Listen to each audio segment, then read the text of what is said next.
Hi guys, Alicia with Working Dog Radio, Torchlight Canine, and Oil Capital Canine Fund.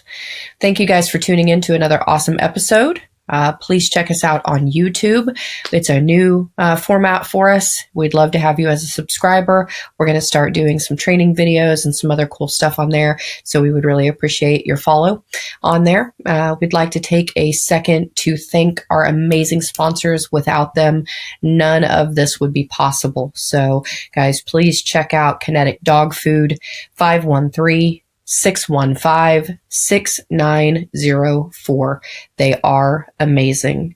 American Aluminum Accessories. They make all things canine insert. They've got some new heat alarms. Please check them out. Give them a call at 800-277-0869. Horizon Structures. Everything mild to wild in a dog kennel. They have it. They will drop it off at your door. Give them a call at 888-447-4337. If you guys haven't checked out Highland Canine Training yet, what are you waiting for? Jason and Aaron are amazing. They've got all kinds of courses, classes, and schools going on. Please check out Highland Canine Training at Tactical Police, the letter K, the number 9, training.com. Ray Allen Manufacturing, right there in Colorado. Everything is sewn there. They are amazing. They do so many collaborations with so many of the actual working canine guys in our industry, including me. Give them a shout. Check them out at rayallen.com and use the discount code WDR10RAY for 10%, all things Ray Allen. Dogtra.com. If you have an e-collar, if you use an e-collar, if you have a working dog or a pet dog, check out Dogtra. They've got all of the products that you need. You can go to dogtra.com and use discount code WDR10 for 10% off a single item over $200.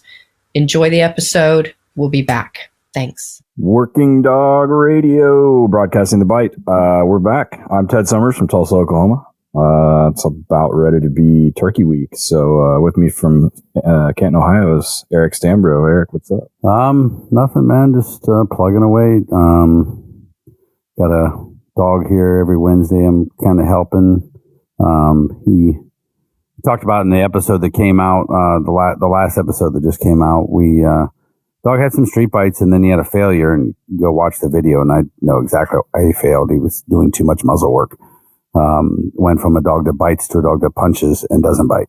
So we're working on, I got a buddy of mine, Travis, who's an amazing decoy down here helping, that way I don't got to do all of it and I can watch and he can do it and he's really good at that stuff. And we can already tell a difference in the dog's demeanor and, just even in the way he's barking and things like that, get him back onto that. Because the place he's at, first of all, we don't ever want to have a dog that's got failures, but he's at a place that, 4 or 5 bites a year they could get. So it's not bad. It's pretty good, and like anything, their jurisdiction is getting shittier and just kind of the way it goes. And so they bought the dog for me like 4 years ago. The first handler crushed the dog with obedience and made the dog like a fancy between the leg healer and kind of screwed up some of that relationship a little bit to where, the handler shows up and the dog starts getting loose on the grips and stuff like that. But we're working it, getting it cleaned up. What's going on there? Handler school, single purpose handler school. It's awesome. We're just doing drugs. That's it. Finding dope outside. And I don't have to talk about Graham versus Connor. I don't have to talk about staple bites. I don't have to talk about which I don't mind talking about that stuff, but it's always stressful. I mean, this, especially if you have one of those dogs and a new handler, you're like, hey, it's always kind of like it's the day of the day. Like we made it all the way through green training, got this dog pretty much trained up. He didn't bite anybody. And then it's like I give him to the handler and ends up biting people and that they shouldn't. And so, knock on wood, I haven't had any mistakes in quite a long time in handler school, but, yeah, so single purpose schools are definitely much less stressful than duals.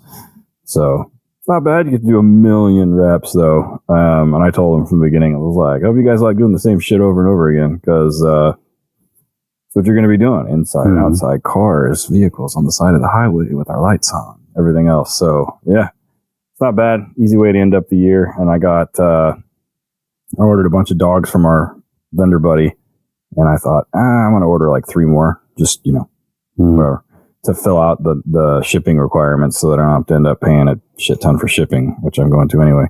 And then before they get shipped, I've already sold them all. So I'm like, now do I order more and load myself up? Because then I'm looking at like a 15, 16, 17, 18 person handler school for my first class of the year. So I don't know what I'm going to do. We'll see. Yeah, it's a big class.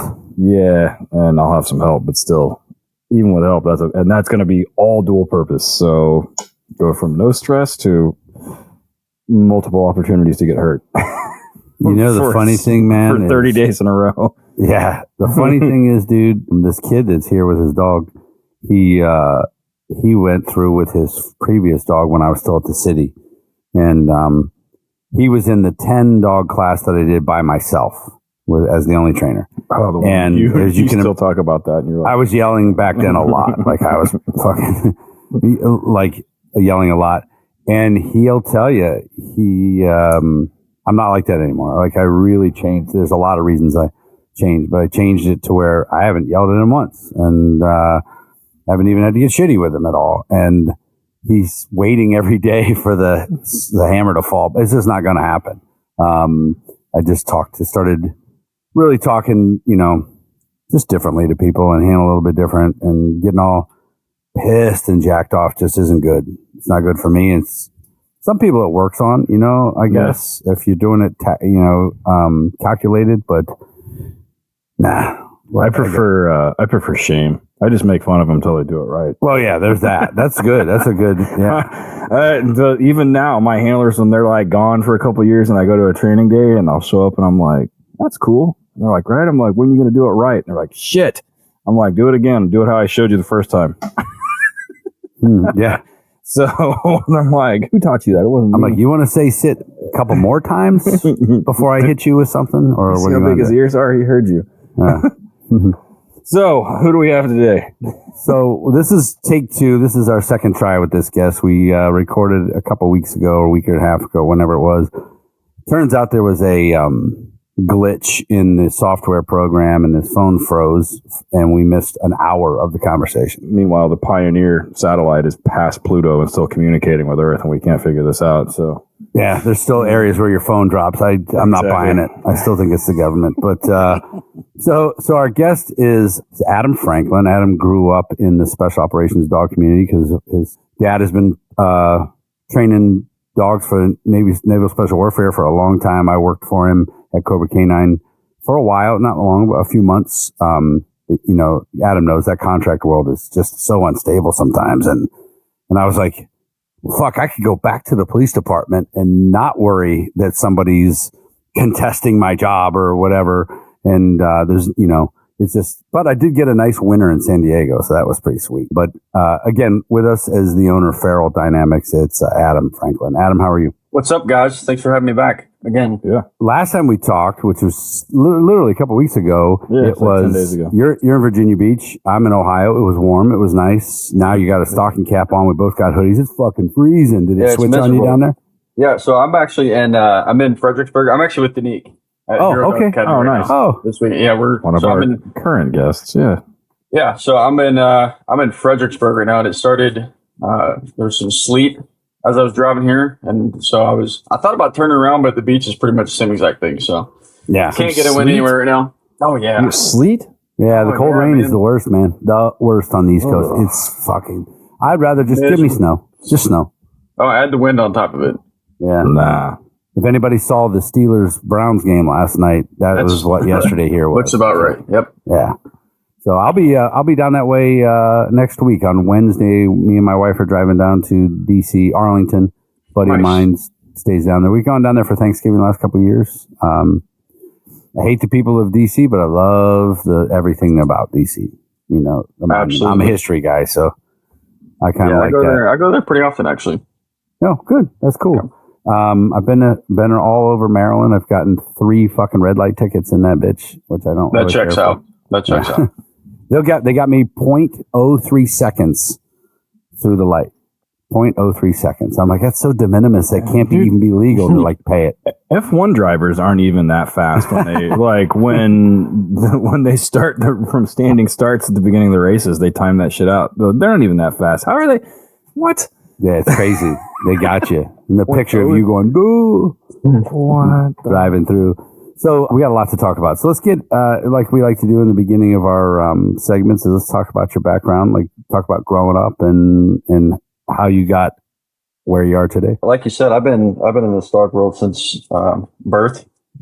Almost no other way to put it, but since birth, my father has been in the canine industry for a very long time, and so I've grown up since a very, very early age, pretty much in every single aspect of it. And I was blessed to the early 20s, right out of high school type age, to get put in some opportunities where I could elevate that and take my career to the next level. And then some life stuff happened, and I really got obsessed with that and got fixated on that side of stuff, and then did that for about 13 years, and then recently I stepped away and started doing some side projects, like what I'm doing now with Dinique and Hero Dog Academy, and kind of venturing out, seeing what the rest of the dog world's like, and getting a new feel for some different areas of that work. It's funny. I was thinking about you today. One of my trainers, CJ, he's been with me for a while. He was a full-time cop, and he retired, or he left to work for me.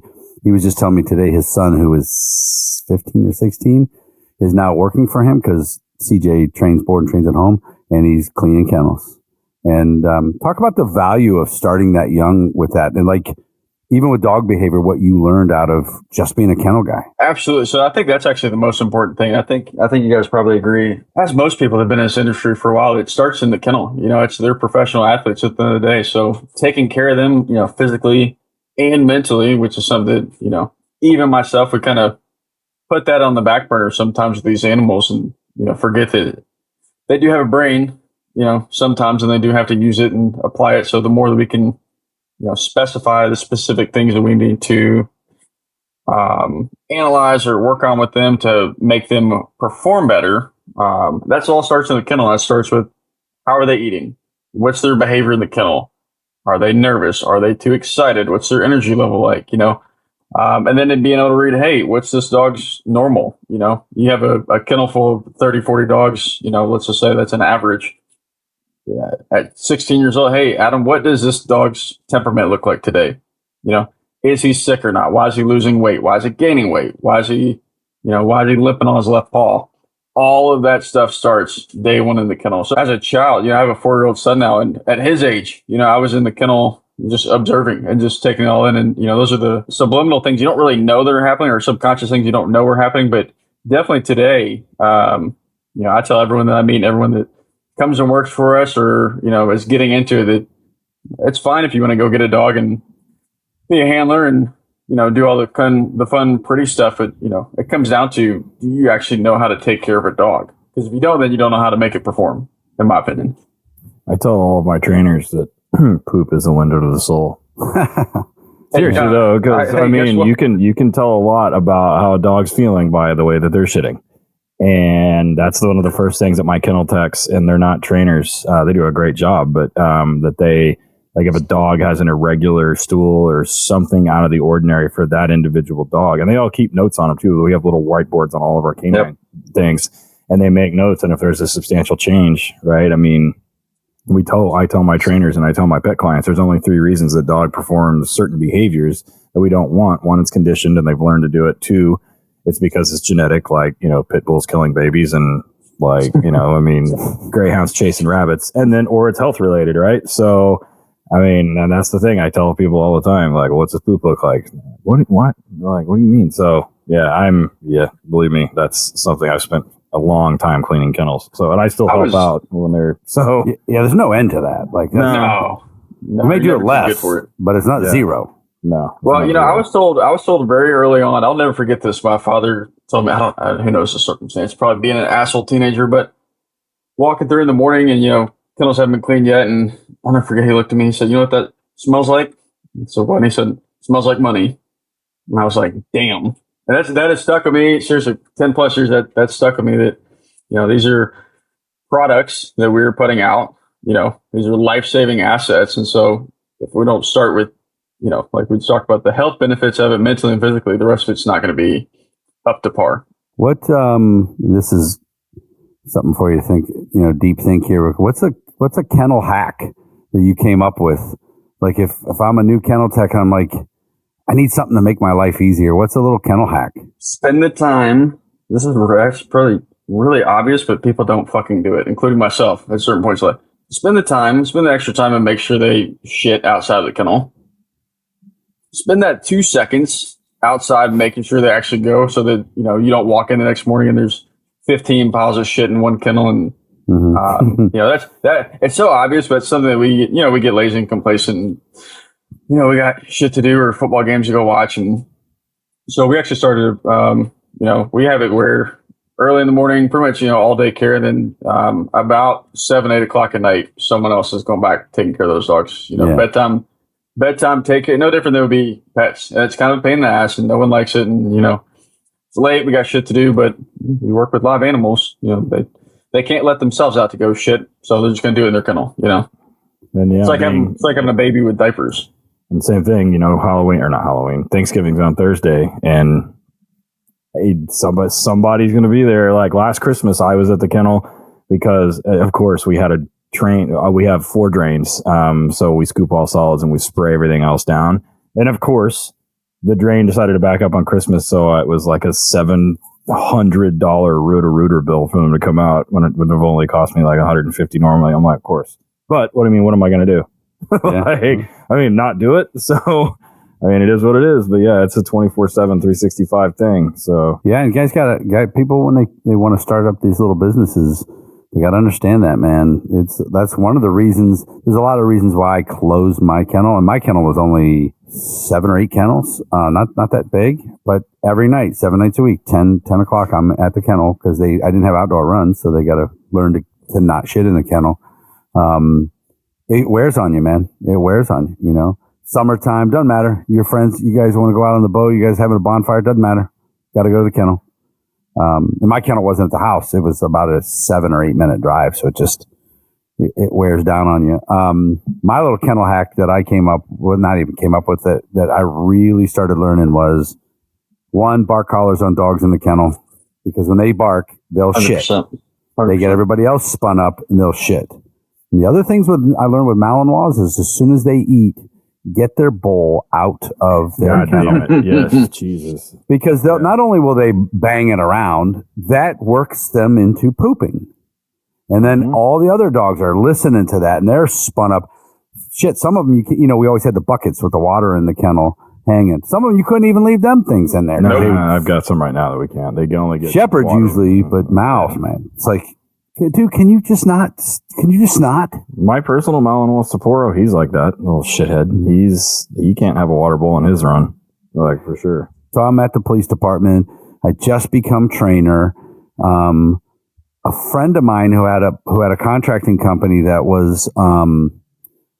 does like role playing and improvised explosives and things like that for SEALs. I think he was doing Rangers and maybe a little bit with the Marine Corps. Had a SAUC workup coming up for the East Coast, and of course I don't know what any of that means. And he's like, "Hey, we're going to be over here at this base. You want to come over? The dog guys are coming." And so you can meet their trainer and stuff. So me and a couple other guys, we go over there and we spend about 2.5 days, I think, over there. We met, and I didn't know any of this. So I didn't know that there was a contract. I didn't know that there was I thought maybe it was I figured it was military guys, but I didn't know that. So 2 or 3 guys come. So this is like end of 2010. So you're a kid then, right? In 2010? 2010, I was 17. 17. Okay. So you were probably even back then, maybe even helping out at the beach with the kennels and stuff. Yep. And, so Matt was one of the trainers, or the trainer at the time. He came up, and I remember him talking. He's like, I think there's a good chance, man, Jeff might get to West Coast. There's some things going on over there. But anyways, I had a blast. It was great watching them guys work, and got to have some fun with the dogs and everything. And it was about a year later. I kept in contact with Matt, and it's about a year later. I was on vacation. No, it was 2 years later. I was on vacation in Aruba, and I had to check my email, my work email on my vacation, because every time I left the country, because I go to Aruba every year, every time I left the country, this one captain would attack the unit every single time. And because I won every fight I ever had against that captain, I would have to be on my vacation. I remember there was an email, "Hey man, we've been trying to get a hold of you. Checked on you on Facebook." I'm like, "Well, I'm out of the country." Like, "You want a job?" So I came back, dude. It was 3 weeks later. I'm in San Diego. So at what point were you like, "Okay, Dad, I'm in the family business"?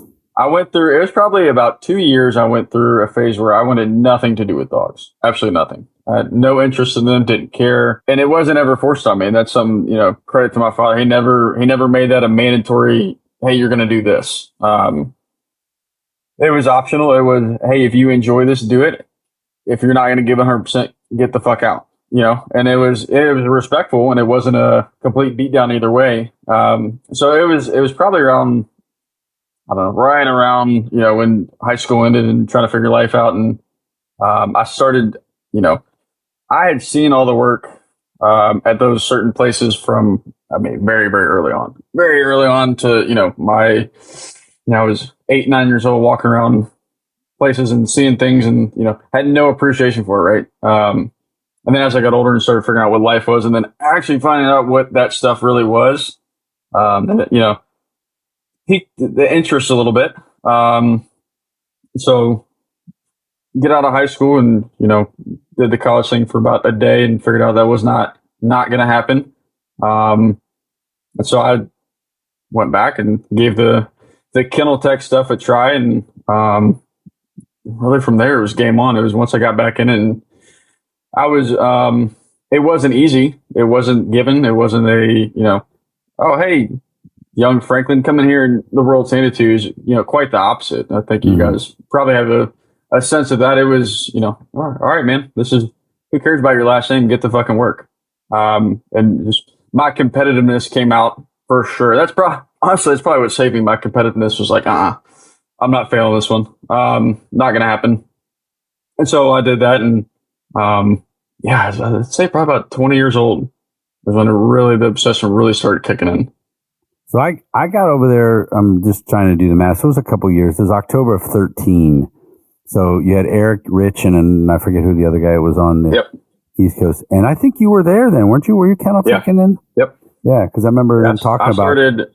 I started at 2011 or 12. Mm-hmm. Yeah, because he's like, I remember Eric, and that's the thing. You're working there. The boss's kid is there, and he's like, "Nah, that's a good dude, man. This is a good kid. He's in there putting in work. Probably knows as much about training at this point than a lot of other folks." And so they always sang your praises. Funny side story on that. So I get out to the West Coast, and I'm 40. I don't know how old, 40 something years old, and significantly older than everyone on the base, basically. And I'm there, and I met Jay, Mike, and I forget who was the LPO then. They come over there. I'm just kind of standing there, and they introduce them. They had just got back from out in the desert. They come back in. They thought I was the new Warrant for about 3 days. Thought I was the new Warrant. I was like, "Nah, dude." But funny thing is, I was living with two of the trainers and the kennel tech, John. Remember, young John? Mm-hmm. Yep. We had these Navy guys above us that would fucking play all night, music and games and all loud. And so I went upstairs, and they absolutely fucking thought I was some sort of senior NCO or an officer of some sort. They would, sorry. Yep. I'm like, it was great. Worked like a charm. Grumpy dickhead coming in there. Yeah. Yeah, right. In my underpants and fucking flip flops. So yeah, it was. I loved it. It's way different than you watched it evolve over and over again. Well, my time there, there was a service-wide moratorium against helicopter ops because there was some sort of patent lawsuit, I think, with Petzl maybe. So I was bummed, man. We didn't get to do anything with helicopters while I was there. And then we were talking to Steve Stoops. He goes, "Fuck helicopters, man. I hate helicopters." He goes, "The dogs hate them. I hate them. And, but over time, how did you see like things develop over time, your time there? Yeah. So, I mean, it's kind of like everything else in the dog industry, right? Like, education evolves. We learn new stuff. We learn new techniques, learn new tactics, all the above. The equipment evolves, go from the like cell phones, the electric collars that are a foot long to now they're the size of, a pocket knife, something you can fit in your pocket really easily. So there was a lot of different changes with that. There's also changes in just the world climate, up and down, right? So certain times dogs are utilized more than others, and that's something that definitely, as the trainers, and again, I always refer to it, law enforcement, military, it's all the same thing, right? Dogs got to get work. Doesn't really matter how much real world they're actually getting. And so that was something that I think one of the big things that highlighted for me was seeing that happens everywhere. It doesn't matter where you're at. That happens. And so then at that point, that kind of highlighted to me of, okay, now my job is even more important. Right now, they're not getting as much or they're not being utilized. So what do I have to do? I have to make sure, and all the other trainers, we got to make sure our job is to make these dogs perform downrange, whether it's law enforcement, military, doesn't matter, right? Mm-hmm. If they're not being utilized, then we need to step it the fuck up and guarantee when they do get that opportunity, there's a 0.00001 chance that, they're going to fail. Always got to have a little bit because they're an animal, right? But, yeah, so that was a big thing that I saw with that. Like I said, the tactics change, the gear change. God bless the gear fucking changes. I am not a gear nerd. I am a simple person when it comes to. I have a leash and an e-collar and a ball, maybe most of the time. That's my go-to. I don't like a whole bunch of shit. I don't carry fanny packs and backpacks, and I'm not that cool yet. But it really highlighted to me the importance of the training aspect of it and the trainers, which I think you guys probably experience that of we don't get to go put the dogs in action. We get to be the ones behind the scenes, and so I actually enjoyed that part. I enjoyed that part of the let me be behind the scenes and be the guy that I can go rest my head on the pillow at night and be happy and satisfied knowing that I put in the work to save lives potentially. Yeah, one of the things Ted and we're going to take a break here in a second, I wanted to ask you about one of the biggest things Ted and I both have said over our careers, the biggest evolution for us in our training system was the use of food. Yep. When did that come into play with you? Because I know when I was out there, it wasn't a thing. It's a thing, man. It's hard because everyone's got their opinions, right? That's really all dog training is, just fucking opinions. So I would say it started... I'd say a big shift started about 5 or 6 years ago. Education got a little bit heavier. The importance of it at least got a little bit heavier. I mean, I grew up on some old, you guys know about the old school old school training methods and science and all that was nonsense. And, there wasn't a lot into it. And then I think it was about 2016, 17. Yeah. So 2016, 17, Cameron Ford introduced me to some stuff happening at Duke University, and we worked pretty closely with that side of it. And they have an online course. It's Canine Cognition and Emotions is what it's called, by Dr. Brian Hare. And that sitting in there, Cameron, and he said, "Hey, man, you should probably look into this. It'd be good for your career longevity, just understand different side of stuff." And so I spent, several months on this online course, me hating education, but it really intrigued me just being able to see, all right, where can we apply this to what we do, right? And how can I make these dogs perform better and actually do it in a more simple way if I just understand a little bit different side of it versus, they're animals, right? So the factor we forget is they have their own brain and they know how to use it. Can we force dogs to do things? Sure. Can we manipulate them to do exactly what we want? I can pretty much make them do whatever I want, right? We all can. But understanding that and then doing things like, hey, let's add food in because you know why? They fucking like it. They enjoy it. It's a good, and it's this real crazy thing. They enjoy it. They work for it. And I don't have to worry about a fucking out with them right away. I can use food and I don't have to fight them for 10 minutes to get a ball back and lose reps because I'm, gassing the dog out and fighting them on that. So that was something that really, I started using food with detection and, obviously obedience and just pretty much every aspect we could throw it into that would apply. Some dogs enjoy it more than others. We know that. I can't tell you how many pair of pants I've run with, raw hot dogs just leaking through. And so, yeah, it was probably, I don't know, I said 5 or 6, maybe a little bit earlier than that. All that type of stuff really came into play for me in that aspect. Yeah, Ted and I both switched to food too. We're tired of fighting dogs over fucking balls. I forget even who it was that was like, "Hey, dude, just use food." I watched. You remember Nico? Nico came back from deployment. He came back and bit Matt in the dick over a ball. I was like, "Nope, no thanks. We'll do something else. He'll never see a ball again." Nico was freaking amazing. So, we're gonna go ahead and take a break. We come back. We're gonna talk about some detection stuff and a bunch of stuff. We got a bunch of stuff to talk about, Adam. Decoy stuff and then we're going to get into some charity and things like that. So stick around, read the show notes. Don't pass over the commercials. If you do, check them. The discount codes are in there. Keep burning those things up, man. I love it when Ray Allen has to switch their discount code. It's awesome. They're not complaining. Keep coming. So stick around. We'll be right back. Hey guys, it's me again, back with some more awesome sponsors. I want to talk a little bit about Ray Allen Canine Manufacturing. Who else in our industry allows us to come to them with ideas as handlers, as dog professionals, and say, you know what, I think I would like to make this, or wouldn't this be a good idea? And they will actually sit down with you and talk to you about your designs. I've got a collab with them on a muzzle, on a leash and a collar.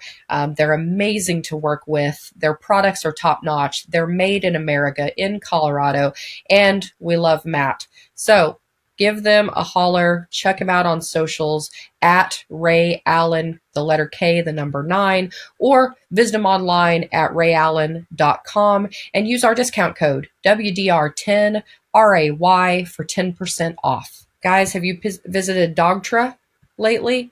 If you go to Dogtra, they have their new online portal, and it's really cool, very user-friendly. You don't have to call them and order them anymore. You can go to mydogtra.com, and they have everything there. You can set up an online profile. They keep your orders. They know what you've used. We use everything, their ball droppers and poppers. We use their e-collars, their 1900S hands-free for our officers, their Q and their 280 for our pet clients. We use all of their products all the time. Eric travels around and does seminars specific to Dogtra, so you can have him come in and teach a class on how to use it. Check them out, dogtra.com, and follow them on their socials. We love kinetic dog food. Ted has been using the large format. It makes excellent tracking treats. He uses it for teaching article indication. It's these huge nuggets of food that you can lay down, grab, put in your trainer's pouch. The quality is excellent. We love Debbie and Dave. We have a great relationship with them. They want to know you. They will talk to you about nutrition, about what your dog's needs are. They'll help get you set up. Their food is available everywhere. We've gotten it off of Chewy. You can buy it at stores. Please check them out. kineticdogfood.com. Your dog needs these nutrients, and they are really specific to our industry's needs. They have a full line of supplements now. Please check them out. We'll have some soon that we can give away. Go check them out. Follow them on their socials at Kinetic Dog Food. They'll really appreciate that. All right, everybody, we're back. Working Dog Radio, broadcasting the bite. Hope that was a long enough time for Rishi to fit stuff in there with my co-host Ted Summers as always, and Adam Franklin from Feral Dynamics. I want to show you something. So, I'm trying to remember if I had been using, when I left the department to come work for your dad for a minute. I can't remember if I was using boxes. I think we were still throwing scented towels then. Was what I had learned. I'm pretty sure. Then I go out there, and now granted, you guys on the East Coast at that time were doing the main training of the dog, but your dad came out and showed me stuff, and I still use them today. A lot of people are, try to poo-poo it, but I've put out amazing dogs with that. your dad showed me a bunch of ways to refine it and do it a little bit differently. I think he showed me a video of him doing it with a Rottweiler. I was like, shit. Yep. Yeah. That was an old video. So we talked before that your favorite thing is the detection. Yep. And I would imagine Ted's probably up there with that too. And detection is one of those things where there is a light bulb moment.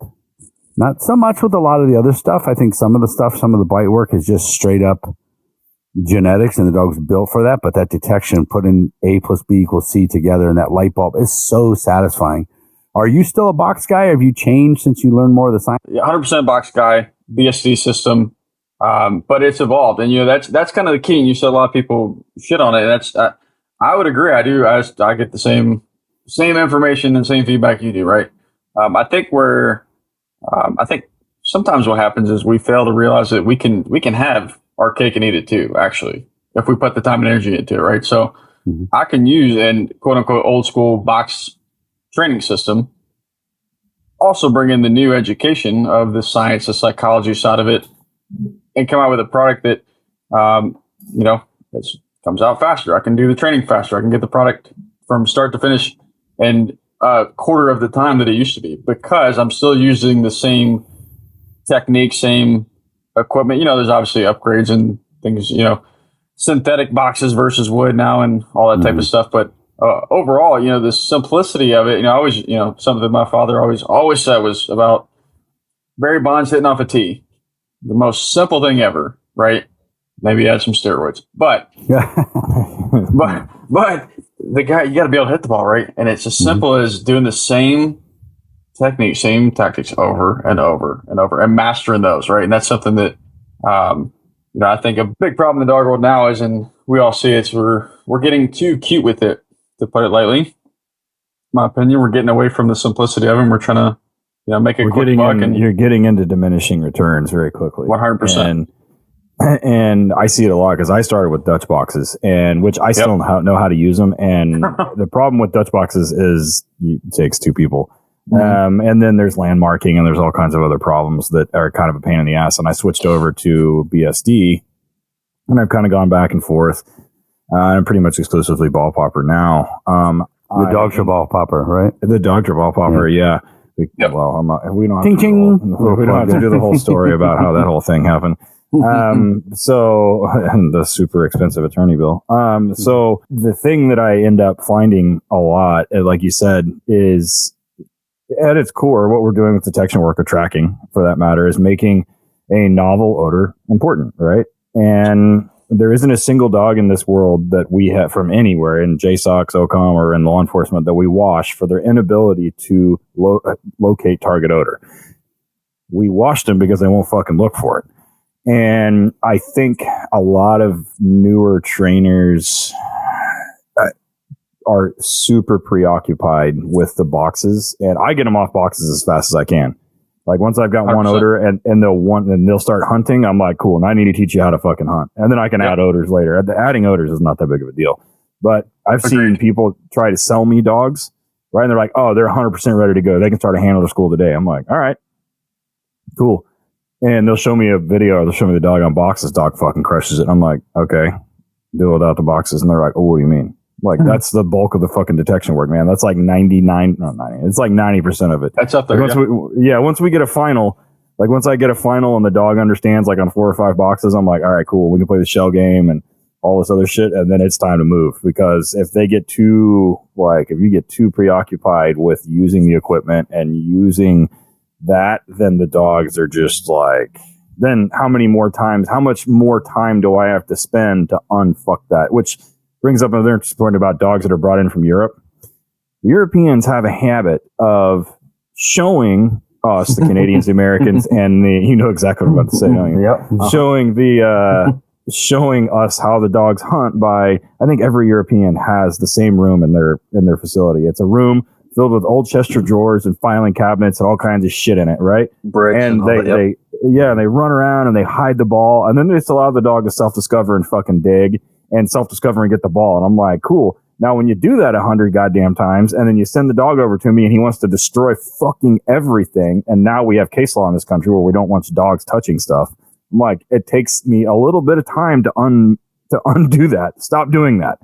Like, you can let him hunt, and when he starts to go into the correct area, you can just lob it over his head, and then he won't do it. He's super fucking easy. So I do. You're 100% correct, Adam. Like, the foundation, right? When I teach new detection trainers, and I teach my new canine trainers, I'm like, look, this isn't rocket science. We're making a novel odor important. That's all we're doing. Like, that's all we're doing. Like, that's it. And then we're teaching them how to hunt, which is a separate conversation together. But yeah, people don't focus on fundamentals anymore. It seems like you might have heard this or remember. I don't know. But so my father, not to go into the full training, but the most simple form he put it with me, and the way he taught was odor, sit, release, reward. That's his equation, right? Odor, sit, release, reward. And that was so simple. We put it on a whiteboard. They find the odor. We teach them to sit. They hear that release cue. Boom, a ball happens. It's just math, right? And so something that really changed, kind of what we were talking about earlier, around the same time that we figured out food was actually not terrible, teaching them, if you're going to go the route to teach a dog a sit final response, which we do, that's our system, right? This is how we teach. Teaching the obedience prior to starting the boxes, which again seems so simple, but it wasn't done. That wasn't done for years and years and years. And then all of a sudden, I think we got wise and we're like, we wouldn't have to fight and be on these boxes so long if, I don't know, spend a week teaching them how to sit before that. That's it. Just teach them how to sit and out, right? So we actually have a protocol before dogs even see boxes. They have to know how to sit down and out. That's it. They do those things, and that can all be taught within a week or two. Not expecting 100%, right? But enough to where I'm not sitting there having to force a dog to, sit or, all that good stuff as they're trying to learn. Sitting at the box, teaching, forcing to sit at the box. I got a bit more times doing that than any part of my career. And your face is right there. They're loaded and they're anticipating being rewarded, and they think that anything that touches them is a fucking mislobbed ball. You get smoked. Yeah, right. Yeah, and they can't catch for shit either, and they're climbing up on you. Boom, boom, boom, boom. Isn't that so funny? The best athletic dogs in the world cannot fucking catch. None of them. No, idiots, man. So we're trying to bang it off the box right in and then you get me every once in a while. I short stroke it and hit him in the back of the head. And it's, but I still, it's so much. There's so much reward. And here's another thing that I'd say at my seminars all the time. So in my PowerPoint, it talks about my history, and I put up there, briefly worked with Cobra Canine, and I said, that all sounds super glamorous, guys, but I'm going to tell you right now, your dogs are just as good as the Spec Ops dogs. They all come from the same place. Usually the military dogs can handle, or they got to be quieter and maybe even able to handle a little bit more oppressive obedience if need be. I said, but we all get them from the same guys, several guys in Europe.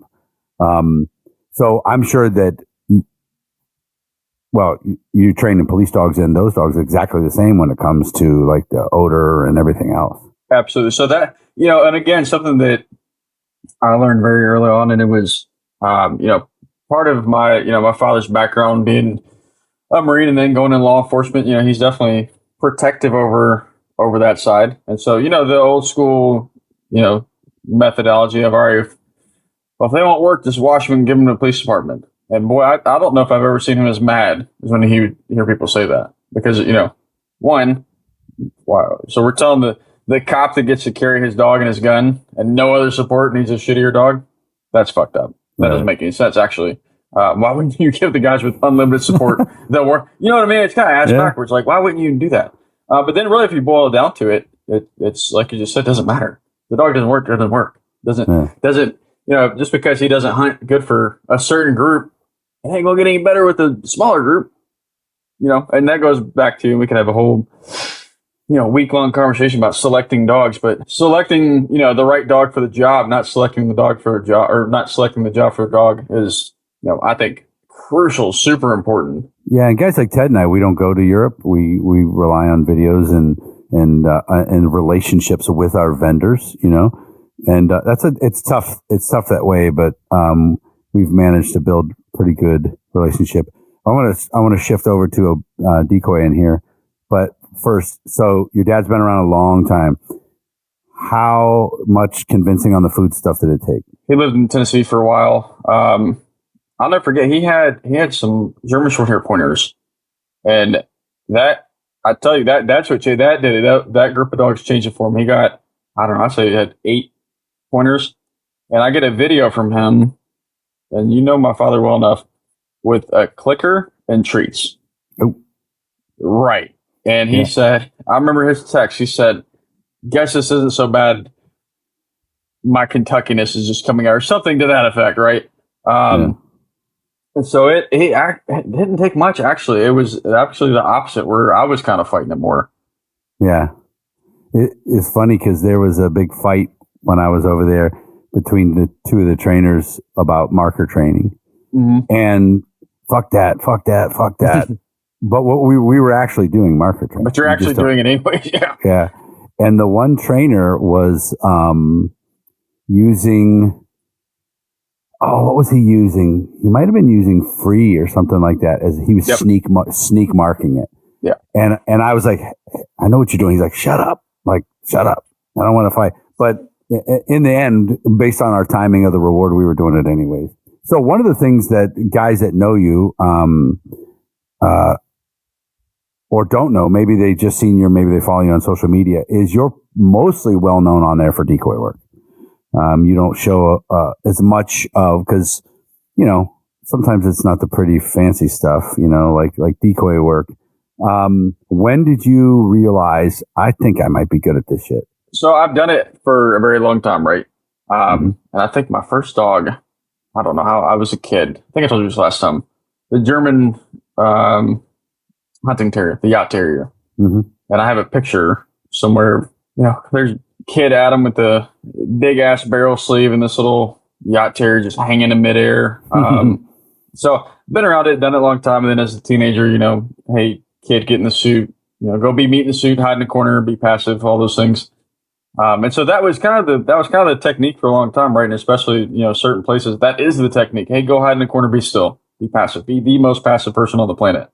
And so I actually got that side of it, and definitely an appreciation for that side of it way more earlier on. And then, you know, the flashy, cool, being able to do a whole bunch of manipulating with dogs came after. So pretty backwards from, I'd say, the majority of people that, you know, are decoys or know how to catch dogs. It's typically the reverse of that. But I would say it was when I started my career, 20 years old-ish, started getting into it. And I'd say probably about 7-8 years ago, right around when I was in and out of California. Again, I kind of got competitive and started seeing, you know, really, you know, social media is a good and bad thing, but started seeing a lot of different things on there. Then you guys know Cody Talent, and he works over on the West Coast. And I love this story. Not many people know this, but I actually refused to talk or work with him for a long time. I thought what he did was stupid and dumb and showboaty, and all I knew was what I saw online, right? So then we met and we got to talking, and, you know, we spent, I don't know, a full day just talking about dog stuff. And then the first day him and I ever worked dogs together, there was probably 5 people on the planet that got to see it, but we had 14 to 16 dogs, we'll say. And it was Cody in a bite suit and me handling dogs. And there was several other people that were supposed to handle dogs, but him and I got in a flow, man. We got in, I think you guys probably have certain people where you can just work and not talk to. I don't think we said 5 words to each other. We just bounced dogs back and forth. And that moment really kicked for me. I went, damn, there's a method to this madness that I don't understand. Now I need to understand it and get obsessed with that. And so he taught me a lot. He taught me a lot of different aspects to it, different sides of it, different reasoning for certain things were being done. And then adding on top of that, you know, with the certain different groups, being able to communicate that to other people and be able to educate and talk to other people, right? That's something that I think is actually more important than being able to do it. As it's, you know, we all know this. I can get in a suit and do all things possible. If I can't teach you how to do it and do it effectively and do it to a similar level, I'm not doing my part. So I got really competitive with Cody and a healthy competition, and saw the benefits of everything he was doing and how he was taking these really not so great dogs, and then all of a sudden they're rock stars. And so that kicked me into overdrive, and then and I kind of just took off with it. Yeah, there's and I can see when I watch you, I can see some of Cody in you, though. Just the way the movements, you could tell you 100%. guys work together. There's never once been a catch that I've seen online from either of you that looked unsafe for the dog. So even there's if somebody doesn't like Cody, doesn't mean he's not going to hurt your dog. Like they're going to get no. caught. That was agreed. That the safety of it, I think for decoying the dog is so underrated, man. That's so this weekend I'm actually teaching a decoy camp here in Fredericksburg, and that's number one. That's the number one bullet point: safety. That's footwear, clothing you're wearing. What's the dog's mentality like? What's the handler's mentality like? All those different things play into it.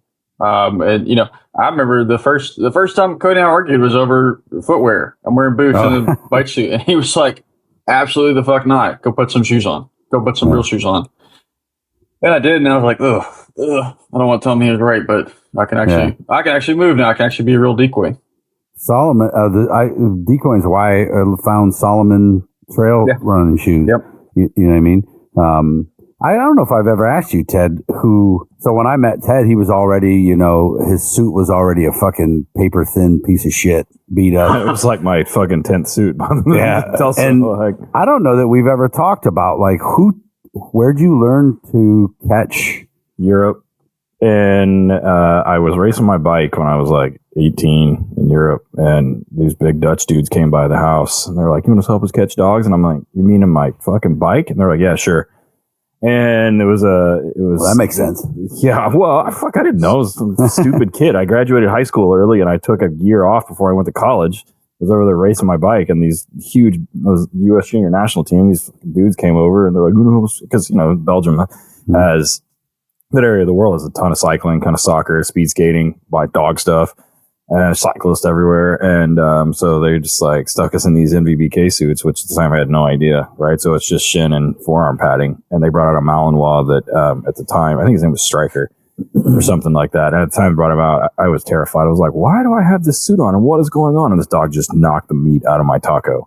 And it was kind of, and I didn't realize, right? So you've already got these dogs that, those NVBK dogs have just insanely good biting behavior. I just thought they all bite like that. I didn't know. And I mean, the 25-point grip deal, some of these dogs were 23, 24, 25-point grips, and they're just, putting your fucking legs and your arms and your hands to sleep. So we do that on like Wednesday nights and Sunday nights, and then we'd race our bikes and go train and goof off. And I didn't know what I was doing. I didn't know how that I was learning how to do things correctly. And they told me too, they're like, because I showed up in flip-flops and shit. They're like, no, you need actual shoes. So I got soccer cleats and learning how to catch a dog, an NVBK dog. And, then I remember the first time I caught a KMPV dog, they brought the other bite suit out. I'm like, what is this shit? Why does it weigh 400 pounds? Yeah, why is there big old leather ones? Yeah, why is there two fucking parts? And why is it leather? What is this? What am I catching?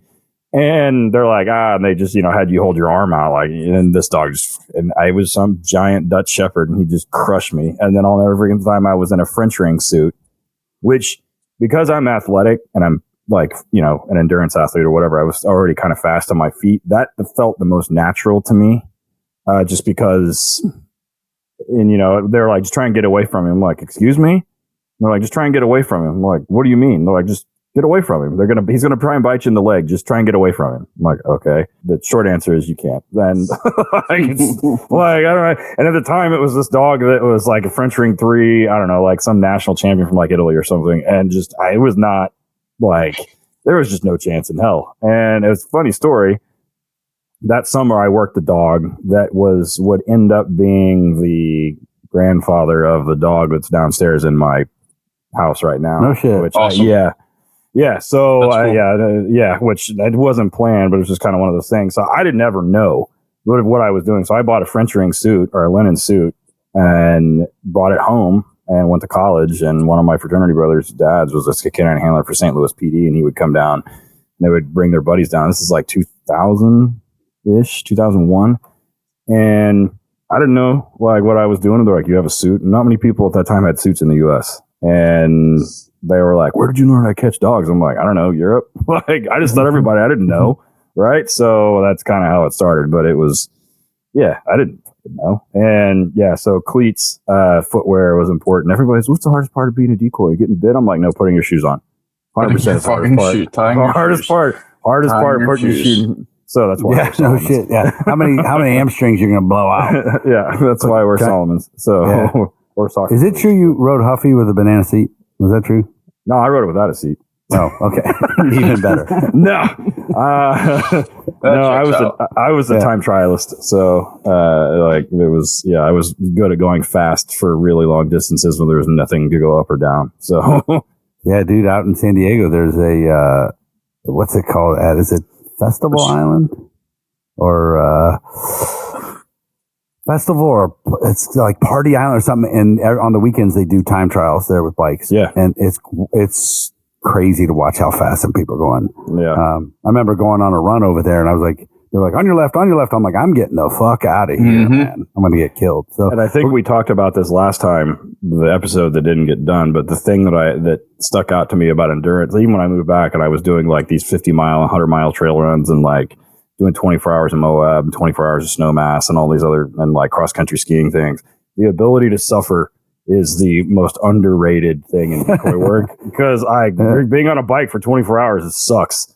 It is this punishment. And I'm like, every time I'm in a suit, like I remember 6-8 years ago, we did that seminar up in Albany with Ken Stern and those guys.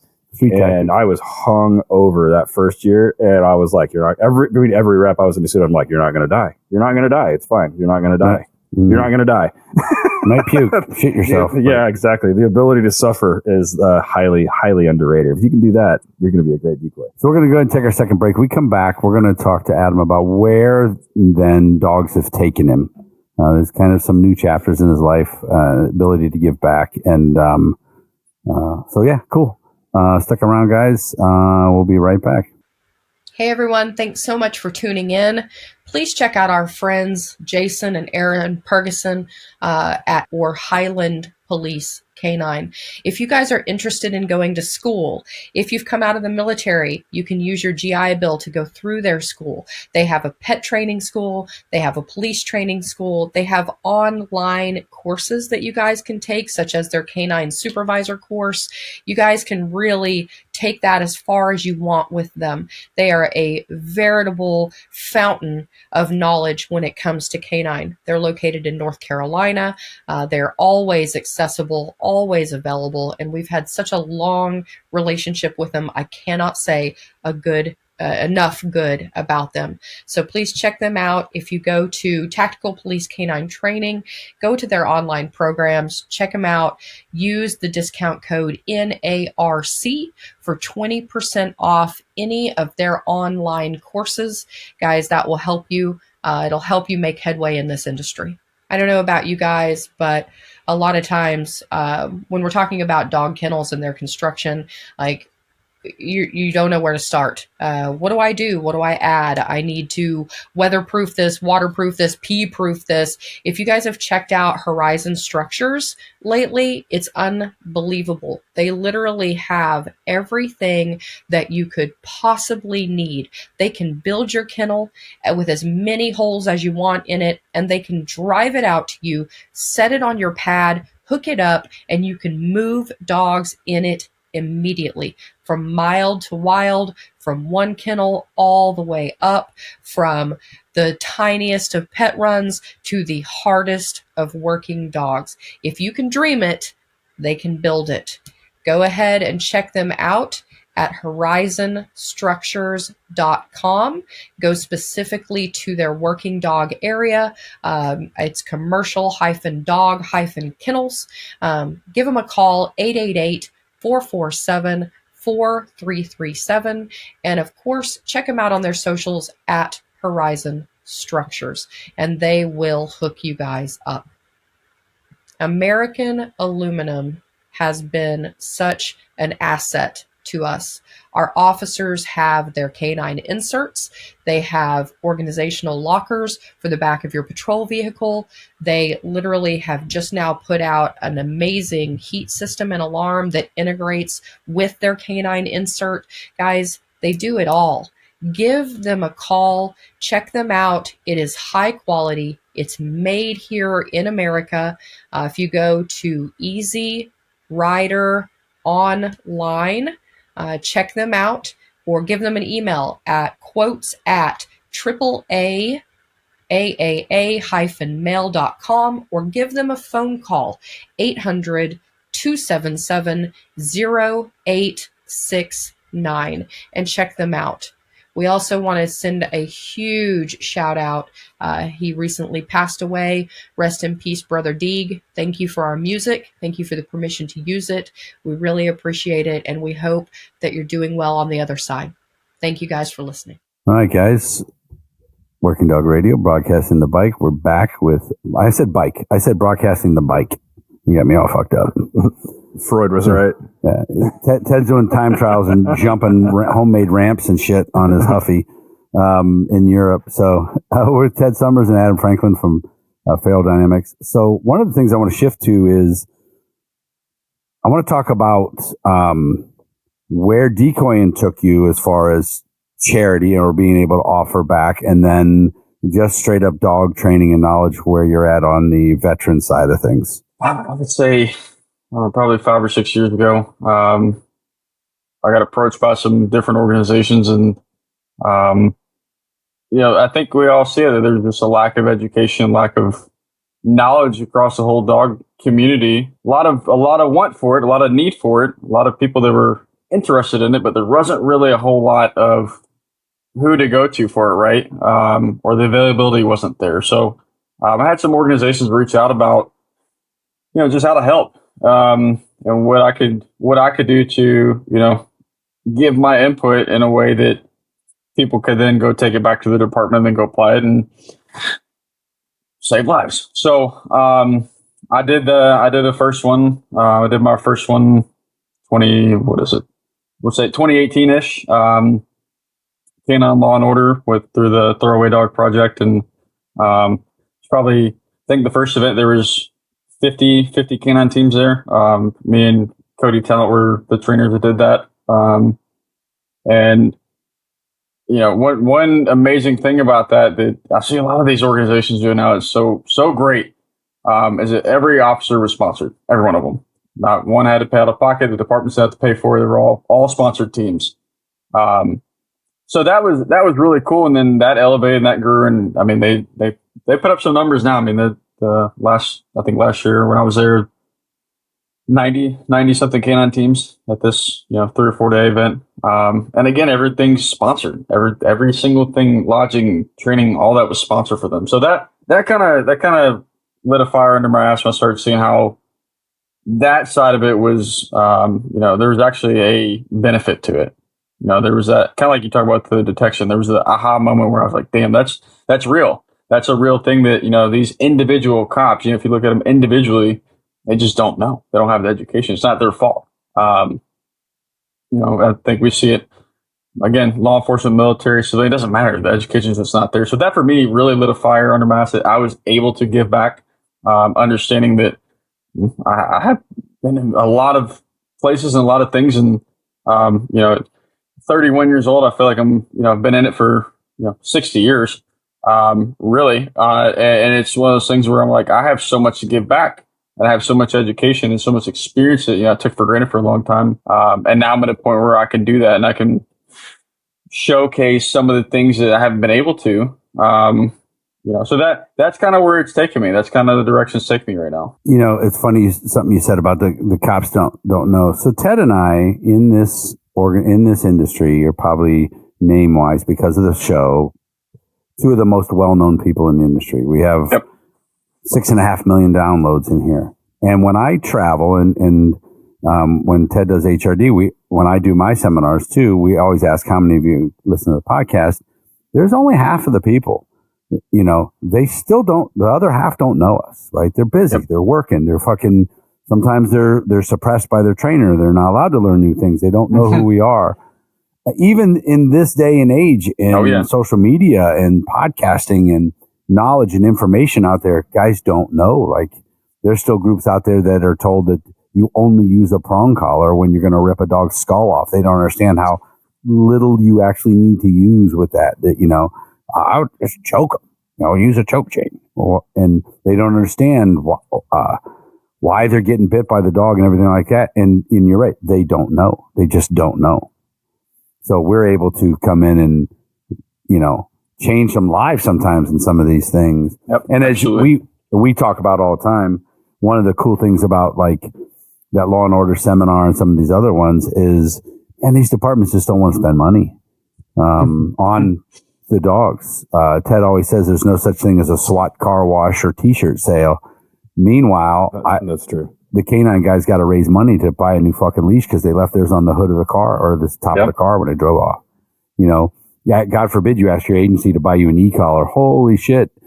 Up where Ted's at, there's still a bunch of agencies up there that refuse to spend the money on the heat alarm. And they got dogs dying every summer up there. You know, we had one at one of my departments, wasn't one of my dogs, but a dog died at the sheriff's department here 3 months ago. And it's gotten to the point where one of the large state agencies is going to step in, and they've submitted a bill that's going to make they're going to try and write into the emergency the same statutes that we have about like our emergency vehicles having lights, that anything. So for fire departments too, involving that have dogs, that by statute have to have a heat alarm in it. That's good. I can't imagine. I mean, and the argument that I've already heard is, oh, well, it'll deter people from getting dogs. And I'm like, you mean a $1,200 fucking heat alarm is going to deter them from getting a police dog? I was like, just imagine if that was the same argument about the blue and reds on police cars. You mean we got to put lights on them? Like, yes. What the fuck? Like, you want them to buy their own gun too, which some of my guys have had to do that. So it's like the budgeting thing. For admins listening, like I have an MBA, like I know how budgets work. There is very few agencies in this country that have a line item that says canine, and it comes out of the fucking general fund. You have money; it's not your money. The same departments that tell me that they don't have a budget for canine turn around and spend $350,000 on new Surefire suppressors for the SWAT team. Meanwhile, them motherfuckers hadn't shot anybody since 2018. Yeah. But their canine guys bit 3 people last night. So I'm like, it's literally a utilitarian equation. Like if I take the dog out of it and I just say, on the right we have package A, on the right we have package B, it costs this much and this costs this much and this is the utilization. They'll pick the other one all the time, and then it's kind of like The Price is Right. You open the envelope and it's canine. They're like, oh, fuck that, fuck them dogs. I'm like, really? Come on.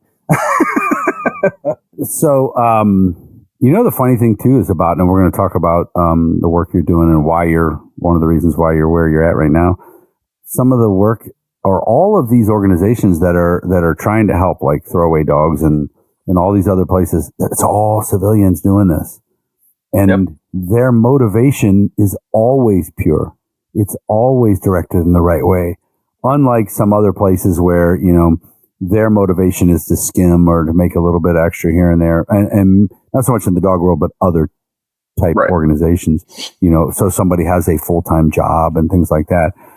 So we had Danny on a couple episodes ago. Let's talk about where you're at there now and how what you're doing has really like changed your life a little bit. We talked about that before. Like this seems to be one of your favorite things when it comes to the dogs. It is. I'm sure you guys can see this. This pup that just woke up. The dog that's in training right now, the 1-year-old golden retriever named Otis. I'm not showing favoritism, but he is hanging out with me for the weekend for a reason. But yeah, it's something that another thing that I wasn't really in that side of the world for pretty much my entire life up until about a year ago. It was there. It was a known thing, but it wasn't really, just transparently. I just wasn't able to do it. I wasn't able to educate myself on that. My bandwidth wasn't there. So then it was probably 3 or 4 years ago, I think. I was doing some some work with throwaway dogs. They would send me dogs from time to time that they were donating, and I'd put odor on them, and then they would donate them to the departments. And so through all that, Danique and I linked up. She donated a dog. It was, a Malinois Labrador that just was not going to work for her organization. And phenomenal dog, name's Atlas, down in Alabama right now with their EOD team. So her and I got linked up through that, and we kind of touched base and stayed in touch, throughout. Became really close friends, and then about a year ago, we really started linking together. And I really piqued an interest in this side of it. The mental health side of it for me is what really drew my attention. And just seeing, really when I really put my my thinking cap on and actually start observing, what's actually happening with the dogs. I kind of going back to everything else I thought, my obsession kind of grew. I was like, well, I need to understand why. Now to see why and how all this is done. Part of that was that I just didn't know, so I wanted to know. And then I started seeing, different aspects of it in the psychology, and the nerd side of me came out, and I was like, all right, I need to invest in this. And then, I started seeing the dogs working with the people, and that really kind of took over. That was again, one of those aha moments where I was like, damn, that's a product and a result all happening at once. And just going from, these veterans with PTSD, and, that's something that hits close to home. And it's something I think we all, no matter what area of life you have been through, or, life shit that's happened to you, everyone has some form of PTSD. Doesn't matter if you're a veteran, civilian, doesn't matter. PTSD is a real thing. And so just seeing how the dogs affected different people, it made my heart happy, to put it lightly, to be able to then share my side of my, my skill set and apply it to what they were doing. And now, I'm pretty much here every weekend. Every other weekend I'm here and kind of obsessed with it. And, Danique and her husband Matt are probably they're going to kick me out at some point because I'm just going to steal all the dogs. But it's different. And man, these Labradors are getting incredible. It's an incredible thing. That interview with her was probably one of my favorite that we've done recently in the last, 6 or 8 months, just because we've had, I don't know if we've had somebody like that on before. I think we did obviously 501s on, but she had a lot of interesting comments about the selection process. Cause I think forever guys in all three of our positions, like especially you, Adam, before you went over to that side, right? We looked at the service dog side as kind of like fake. There's definitely some bullshit, but but we just kind of looked at it as more of a soft skill, right? And 100%. if the dogs didn't make it for like single purpose work, or like, oh fuck, make them a whatever, make them go to your local shelter and pick one. Yeah, and and forever I've often contended that selection process for service dogs is equally as important as it is for NPCs or PSDs or whatever. But she really drove home the point about, a lot of these guys, these veterans have PTSD related to TBIs and some other shit. So it has to do with loud noise and stuff. And she's like, environmental stability is important. Can you imagine a dog freaking out at fucking fireworks or a car backfiring, and then you freak out because the dog's freaking out? So it's this whole thing, right? And then there's the whole human aspect that she spoke about that I've never heard anyone talk about, aside of the whole like, oh, the dogs help. I'm like, I get that the dogs help, but that drives the selection and the training process. I was like, that, because we have the exact same thing on the detection side, on the NPC side, on the PSD side. So I was really, when she said that, I was like, that is what I want because like Eric said a minute ago, right? Like all these 501s, everybody has their hearts in the right place. And I don't want to discourage that at all. Like, but on the other hand, rescuing some fucking random shitbull from the pound that has an unknown background and an unknown history and an unknown all this other shit, and then we put all this time and training into him, you're like, oh, by the way, Captain Pissfingers has to live on a 300-year-old like almond orchard and doesn't like other dogs and doesn't like other whatever, and you're like, bro, Like, so now I have to give this guy that's already got PTSD another fucking management problem. And I'm like, that doesn't seem like a really healthy thing to do. So I was pleasantly surprised talking to her about that project. And for her to say it that way, I was like, that's fucking rad. Right. So, because it's something that's concrete, right? That's something that we can like quantify, like, and measure, rather than just kind of like, oh, he does this because I have matrix to hit. Right. So, for instance, if I have a dog that's not going to work for me, and I say this dog's environmentally stable, they're this, they're that, and the other, I know that I can call some rescue or some PTSD organization and say, this dog meets all of these factors and he's not going to cause a problem. And that's the extent of my knowledge. Like, that's not my lane. I stay in my lane. I train dogs to find stuff and bite people, but I at least know what they're looking for, which is like, we talked about it on the first segment. The selection's a huge process, but I thought that was really fucking rad. How much selection do you help them with? Or they have vendors, but, how much of that do you help with? It's a cool system. They have one breeder right now that I think I'm sure she'll correct me on it. There's upwards of 90+ percentile success rate. Yeah, that's what she said. That's crazy, dude. That's nuts. And it's insane. We know, and seeing hundreds of thousands of dollars, it's insane. You don't get that. You just don't get that anywhere. Even in small numbers, you just don't get that. No. And every puppy that I've seen from them comes out great. Every adult I've seen comes out great. And there's certain dogs that come in the program that are not from there. There's certain dogs that get donated that, again, go through a long selection process and a pretty in-depth selection process. And the overlap between, and what really kind of, to back up, one thing that really drew my attention was the overlap on the psychology part of it. Like you were talking about, Ted, it's really not that different. Does a dog like, loud noises? If not, it's not going to work. Is it social? No, not going to work then, right? So the overlap and what we're testing for is actually pretty much identical. It's just what can the dog be useful for? Now the different things like we don't want prey monkeys. I don't want to. I'm not using a Malinois that's going to chase kids to go certain places, or dogs with too much energy. Like this golden that's hanging out in here with me. I haven't It's weird for me because I don't use, I'm not used to having dogs that just chill. And he's laid down for, over an hour and haven't said a word to him.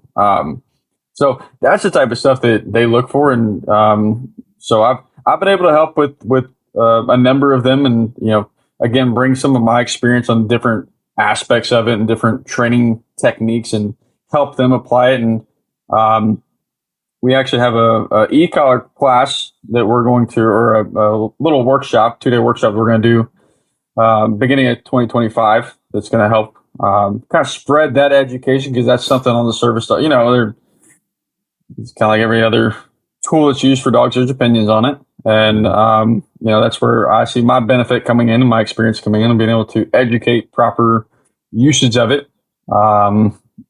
And safely and effectively, and all that stuff for all the handlers and trainers on that side of stuff. Tell them to buy my book and go through it. You take a look at it. Drop the link, homie. Yeah, that's right. That book just highlights it. There's just not people just don't know. Like we keep saying, right. The educate. So seeing stuff like that getting put out. I mean, hey, you assholes listening, buy his book. Because you need it. We all need it, right? We can never be overly educated. Yeah, it's written for the common denominator person, like handlers and people that are doing it.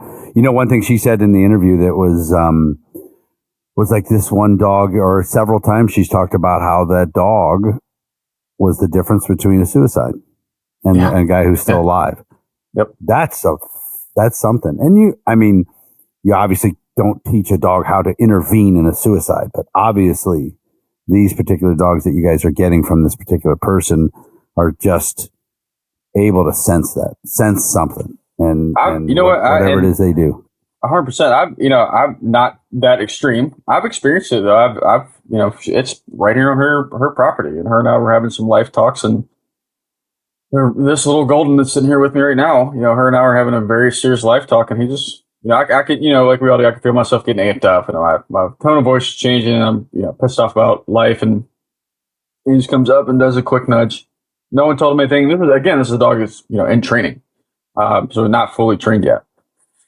And next thing I know, my hand's down, petting his head. I'm still fired up. I'm ranting, and all of a sudden, I breathe, right? And this dog just stood there, just happy for no reason.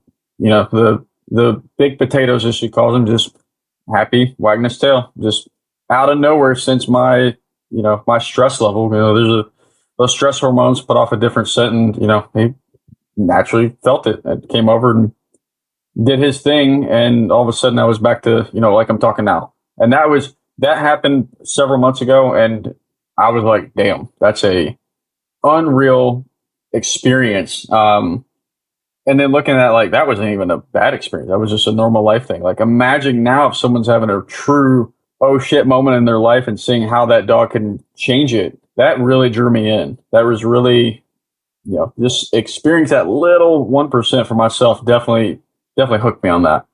Yeah, it's I could see that, man. You just need that disruption just for a minute.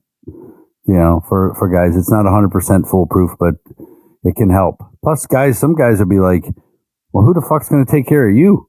I can't go nowhere. It's crazy, but that's a real thing, man. And it's cool seeing all the different sides of it. They have every different, and something that's new to me. She sends me 10 emails a day trying to educate me on different things. I have a binder sitting next to me of different stuff to read to educate on different laws and all that type of stuff. But seeing like it's and the work that she's done and this organization has done to spread that education awareness is incredible. But then seeing stuff like the facility dogs are going into different departments, different hospitals, and that hit home with me. And there was I had a little sister that passed away when she was 4, and I'll never forget. And this one of the first conversations Danique and I had about this was about this. I remember seeing the dogs come in there, and we're at Children's Hospital of Philadelphia, and just seeing labs, golden retrievers, these little spaniel dogs coming in and just highlighting everyone's day, whether it was the patients, whether it was the doctors and nurses. God bless them, and the shit they have to deal with. And just seeing these dogs come in, everyone's mood changes immediately. And so that's always been in the back of my head. And then now, as a, somewhat adult, being able to actually see it, for what it really is, it's incredible. It's an incredible feeling. And how much does this increase your bank account? Zero. Right. Zero. And that's, and that guy, with what Danique and this hero dog, I mean, it's time. Time and energy putting into this. There's no, hey, you're getting a paycheck. Hey, you're getting a salary for this. This is a nonprofit, and this is, my time is what I find the most valuable, as we all do. And the reward of being able to, if I can make someone's life 1% better during the day, that's better than any paycheck I could ever imagine. So let's talk about feral dynamics. What all you doing there? Yeah, so that's something I branched out and started that a couple months ago, and kind of got things up and running. And part of that's helping with Danique and her stuff here, and then the simplicity of running pet dogs and different things like that. But really highlighting, it's really I'm fortunate and blessed to be in this position. But I've got a lot of seminars coming up, a lot of different workshops coming up. I got one starting tomorrow. I have 2 in December, 2 or 3 in January, and just again, not huge anything where we have 100 plus, but a lot of people that now I think are starting to see this, the importance of the being educated, and that's something for me where putting it as humbly as I can. I know I've been blessed and fortunate in my life that at 31 years old, my resume is probably going to be more than most dog trainers will ever have in their lifetime. And that's something that I'm very fortunate and, blessed to be in that position and raised in that position. And now that I have a chance to give that back now, it's like I said, the bank account really doesn't matter to me. It's how can I affect someone's life beneficially? Right. How can I make a positive impact in their life? If I'm a canine handler, maybe a kind of a budding canine trainer trying to learn everything, I'm a handler, and my friends and family and people are coming to me and training their pet dogs, and I'm like, fuck that shit, fuck those pets, fuck those doodles and the owners and everything. Tell them where they're fucking that up. From the start of that sentence. Yeah. It's it's one of those things, man, where it doesn't have to, you don't have to do a whole lot. And it's kind of going back to what we talked about earlier, the simplicity of it. That dog training is really not that hard. I think we put a lot of emphasis on trying to make it more difficult than it actually is. Here's this thing right here. Does the dog know how to fucking behave? I think that's number one. Why do people get dogs? Why do people get pets? Because they want a buddy to hang out with, right? So it's cool if I can teach a dog how to do backflips, but can the dog just sit and hang out for, an hour and a half that we've been on this and I haven't said a word to him? That's where I come in, and I think you guys would agree that that's the important side for me, is that can we have these dogs behave, and how is it going to make your life? How's it going to impact your life? Yeah. If you're listening to this and you're a new pet trainer, I have to remind my new girls, my new pet trainers this all the time. And if you're like getting into canine training, you're not trying to create dog trainers. You're trying to create handlers, and you're trying to create pet owners. Most pet owners have their reason they're paying you thousands of dollars is because they want to live with their buddy and they want it to be an enjoyable experience. And not eat their underpants. And not eat other dogs and, whatever. So, and that's what they want. They have their heart in the right place. And that is, you owe them some empathy on that part. And if you're a canine trainer, being a canine handler has almost zero to do with being a fucking cop or with being a JSOC guy. Like that has nothing to do with one or the other. We're not trying to create canine or NPC trainers. We're trying to create handlers. We got to give them something that they can fucking handle and then teach them how to handle. I'm not trying to create a bunch of fucking trainers. I'm trying to create owners and handlers. And if you can wrap your head around that and just say, and teach people how to be owners and teach people how to be handlers, you'll be miles ahead. I see it all the time that canine and pet trainers want to create other canine and pet trainers. And I'm like, dude, they're not going to do this shit. The reason they're fucking here is because they don't know how to do it and they don't want to. They just want the dog to do what it's supposed to do. Just teach the motherfucker to do it and then teach them how to do it, or teach them how to handle the dog and then how to own the dog. That's it. That's all they want. The other side of that, real quick, is how much better it makes you just as a handler. Just training some pet dogs, how much better it makes you as a handler. You know what I mean? Because you think your dog wraps you up in the leash, your work dog. With scaredy ass pet dogs, you're like, son of a bitch, man. Nervy ass Dalmatian that shits itself when a car drives by. Yeah, good luck with that. But that's that's to your point, Ted. That's a and you hit the nail on the head with it, man. That's too many people are just regurgitating information, right? They're just hear it online, see it online. Let me just spit this out. Talk about quadrants and everything else. I can't even spell quadrants, but I know how to make a dog behave, right? So that's the thing, is it, your point, Ted, is it, I don't need to make them a trainer. I need them to be able to have their buddy to hang out with. I think that the problem is that, some, not all, some newer trainers see what they see online. They got told a system.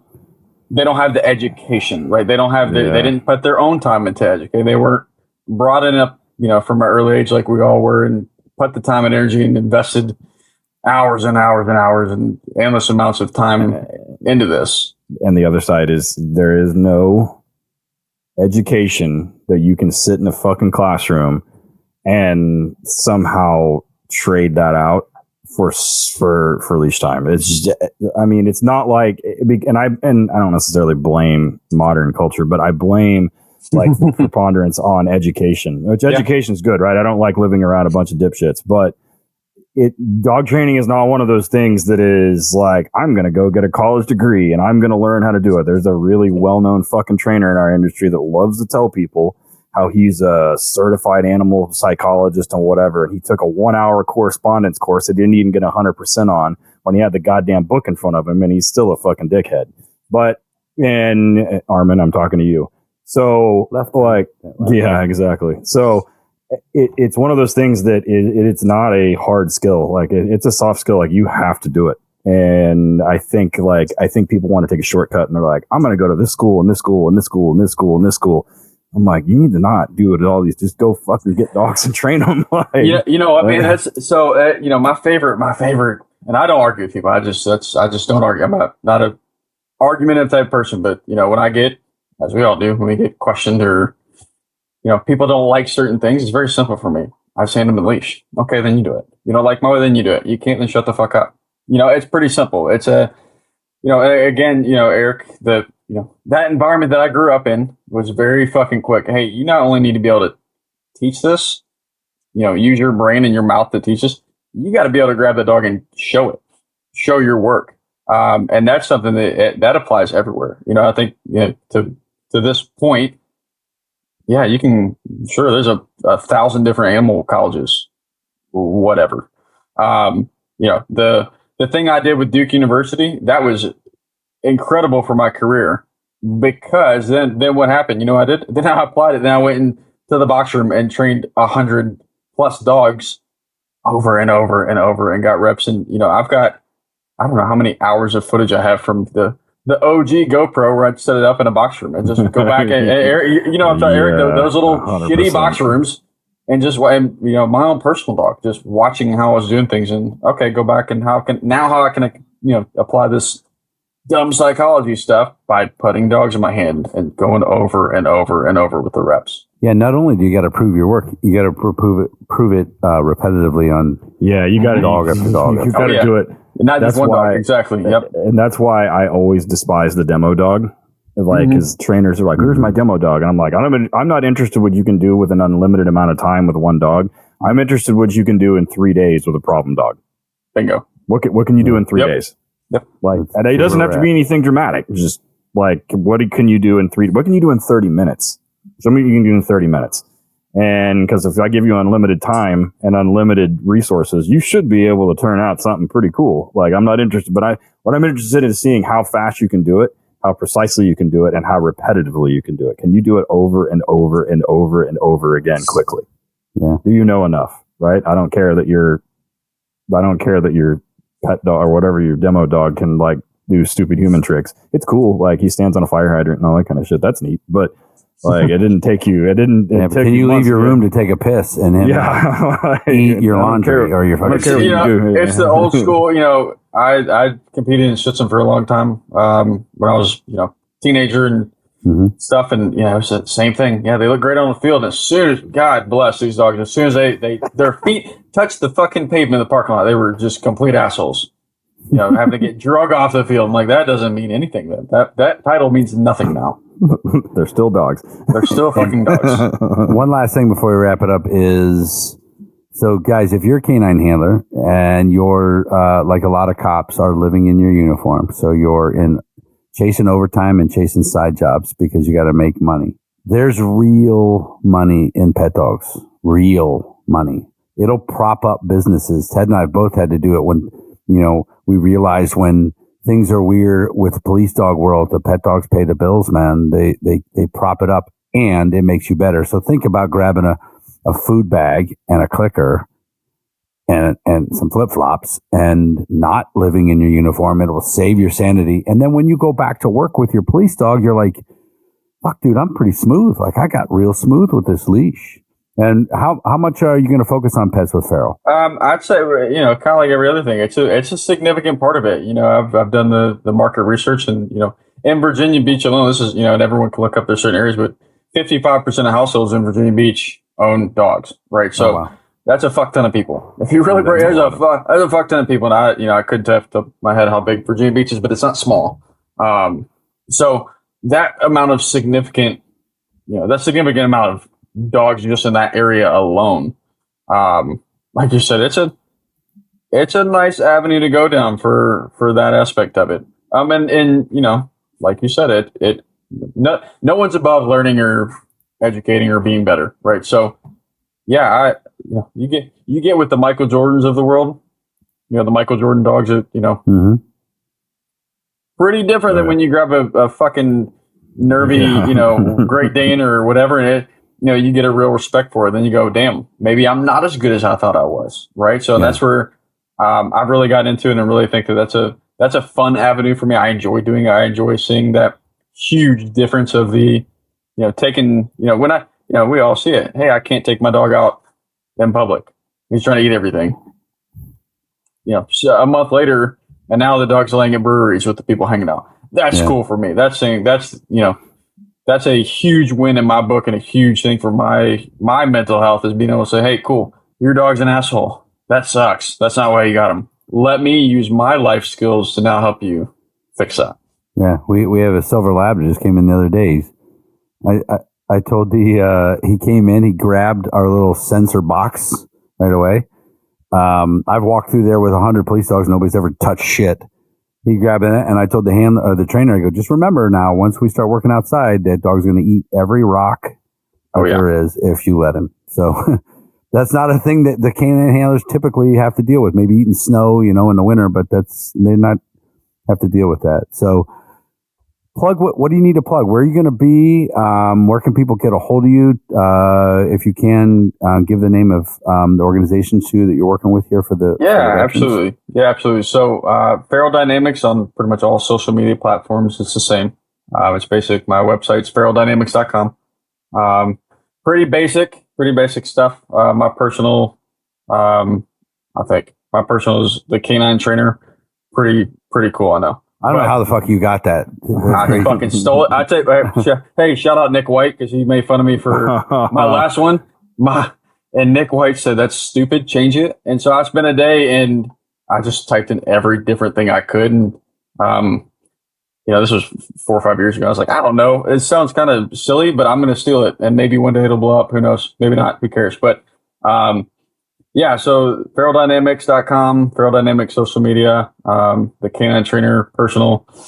And then, I've got, I post quite a bit. I've got seminars popping up all over the place and, all those get linked, all those get different link pages attached to them. So a couple coming up in December, a couple coming up in January. I've got e-collar class. I've got a canine medical course that we're putting together for February. Just everything imaginable, man. OnlyFans, is that next? OnlyFans, that'll be the tree. Well, when you open yours, I will be your first subscriber. Mine's going to be just feet. That's all. There you go. only feet. That's right. I tried to buy onlyfeet.com years ago on GoDaddy. It was sold and you could have bought it. It was $200,000. That was like in 2017. It's like, damn it. That's before OnlyFans. That was, I think. I don't know. Anyways, Ted, where are you? Torchlight Canine, letter K number 9 across pretty much everything. My personal is my name, Ted_Summers. Working _dog_ radio for the podcast, HRD Police Canine, letter K number 9. We just got some more seminars. We're going to be in Arizona, and I think I'm going back to Canada in the spring. I don't know if I'm going into Canada in like the Canadian spring or like the, where we still have snow on the ground, which I'm like not. The rest of the civilized world spring. Well, I don't know. So I think we're going to have to check and see. I think it's at Edmonton is where we're going, which will be cool. I've been there before, but not for work, just for something else. But and then I'll be going to Europe, I think in April. So for this project Alicia and I are working on for the dogs for going to Bulgaria. Should be interesting. But where are you? Van Ass Canine on Instagram and Facebook. My book is out, E-Collar Without Conflict for Pets and Working Dogs. It's doing pretty good. It came out like the 28th of October, and I'm coming up on about 1,000 units sold almost. Pretty super excited about that. It's I've been signing autographs on them, which is weird. But if you guys buy one of my books and you're going to come to Hold the Line seminar in Myrtle Beach this year, I will sign it for you. Cost will be nothing. So it's easy. It's $15 on there. It's Kindle. Also, this winter I'm going to record the audio version, which will be a lot of swearing. Mostly, there's not a single swear word in the written copy. Everybody's like, "When's it coming?" It'll be. It just takes a while you have to do an audio file for every single chapter, and there's a whole organization thing to do with it. But you know what I was just thinking about, Adam? You know how many people that I've met over the years that grew up in the Sevierville seminar. That original, one of the first ever. Oh, yeah. And I think Yeah. your old man had big to do with that. I've met so many trainers and handlers and people that were doing that Sevierville, and I think that's over, right? I've been removed from that for several years, but yeah, he was the one that started it with them. I mean, that's over 10, probably 15 years ago. But oh yeah, easy. Yeah. And that was something. Yeah, I don't know, man. I don't know how that progressed. I don't think I've been a part of it for 7-8 years. But honestly, that's where the Canine Law and Order. That's the model that I followed when we started that. I basically stole that from that event. That same kind of model of having different trainers, different different areas the dogs can or the dog teams can go work in. So yeah, the model's great. The model worked. It's beneficial, and you could have 100+ dog teams there, and everyone gets work. No one's standing around. Yeah, that's a big thing. Yep. All right, guys. I really appreciate, Adam, that you could get back on with such short notice. Hopefully your phone worked this time. Fingers crossed. Yeah. Fingers crossed. All right, boys. We'll see you on the next one. All right, guys. All right. Thanks, guys.